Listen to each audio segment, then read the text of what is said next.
Welcome to the Slop Farm. Enjoy the video. Start by preparing your phone and computer for a manual update. Charge the battery to at least 50% before you begin this process.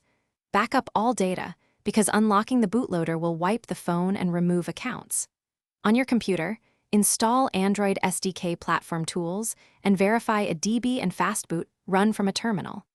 Use a reliable USB cable and enable USB debugging in developer options. Confirm you have at least 1 GB of free storage for downloadable files. Next, you must unlock the bootloader and install a custom recovery to accept custom ROMs. Enable OEM unlocking in developer options and connect the phone to your computer.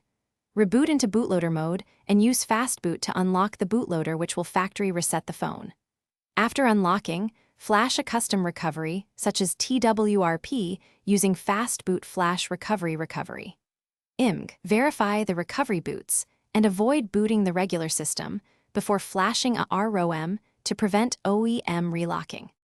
Finally, download a compatible custom ROM for your device codename and the matching GApps package.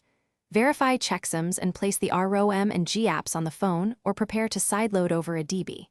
In TWRP, perform wipes for cache, Dalvik, and system, then install the ROM zip and immediately install GApps if required. After flashing, wipe cache and reboot the system into the new ROM.